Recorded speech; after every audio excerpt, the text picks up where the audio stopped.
प्रधानमंत्री, एक बार हाथ खड़ा करके बताइए, प्रधानमंत्री को सम्मान मिला बाहर, आप लोग उसके लिए, आपको लगता है कि प्रधानमंत्री का सम्मान और देश का सम्मान अलग है? जिनको ये लगता है कि अलग अलग है वो हाथ खड़ा करें।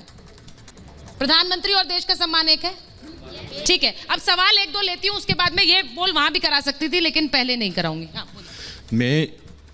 मैं कांग्रेस के प्रवक्ता से पूछना चाहता हूं कि जैसे ये कह रहे हैं जो लगते जो जेडीयू के जहाँ जो भी मैं सारे विपक्ष से, आज तो सारा एक ही पीडीए बन रहा है ना वहाँ पे, तो सारे विपक्ष के लिए है। एक तरफ ये कहते हैं कि जो विदेश में उपलब्धियां गिनती जाती है उसको यहाँ नहीं गिना जाए, उनकी उपलब्धियों पे वोट ना दिया जाए, ठीक है, लेकिन उन्हीं उपलब्धियों की वजह से, उसी विदेश नीति की वजह से आज भारत विकास कर रहा है। आज न्यूक्लियर डील साइन हो रही है और यहाँ सेमीकंडक्टर जैसी फैक्ट्री यहाँ स्टैब्लिश हो रही है।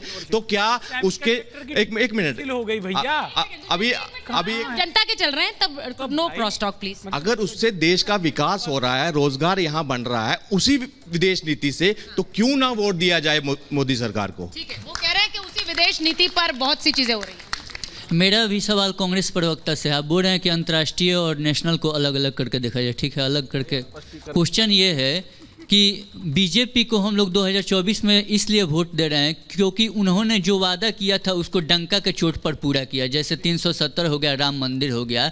लेकिन आपकी स्थिति ये है कि आपने एक वर्ग को खुश करने के लिए शाहबानो केस तक को पलट दिया था।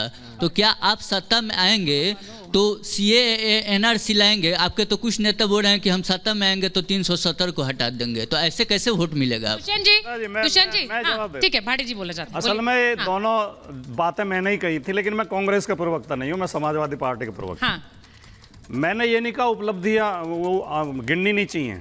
मैंने कहा था जब हम बाहर विदेश में कुछ अच्छा करते हैं तो उसमें पूरे देश की ताकत होती है।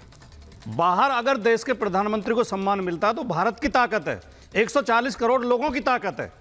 पंडित नेहरू जब जाते थे उनके स्वागत इससे भी शानदार होते थे। बिल्कुल सही। आप पुराने वीडियो देखिए, इंदिरा गांधी जाती थी उनके भी राजीव गांधी के लिए तो अमेरिका के राष्ट्रपति छाता लेके आए थे गाड़ी तक छोड़ने के लिए, तो वो राजीव गांधी का सम्मान नहीं था, वो इस भारत देश का सम्मान था। जब बीजेपी के लोग ये कहते हैं देखो मोदी छा गए दुनिया में, मोदी छा, इन्हें कहना चाहिए भारत छा गया दुनिया में। भाटी जी, मैंने तो बहुत छोड़ा है सवाल। आलोचना होती है। भाटी जी, मैंने बहुत छोड़ा है सवाल पूछा था, आप में से कितनों ने कहा कि गर्व की बात है? भाटी जी, मैंने तो ये पूछा, आप में से कितनों ने कहा कि गर्व की बात है? हर्षवर्धन जी, चलता है एक वाक्य, केवल एक वाक्य, जल्दी से बोलो। जब भारत के संस्कृति का सबसे बड़ा परिचय, मतलब योग दिवस का यूनाइटेड नेशंस के हेडक्वार्टर में वो चल रहा था, 180 देश शीर्षासन कर रहे थे, अखिलेश यादव जी ने योग करके फोटो डालना तो दूर, जो मुख्यमंत्री योग कर रहे थे उसका भी मजाक उड़ाया। ये बता दीजिए भाटी जी, क्या ये सही है या गलत है?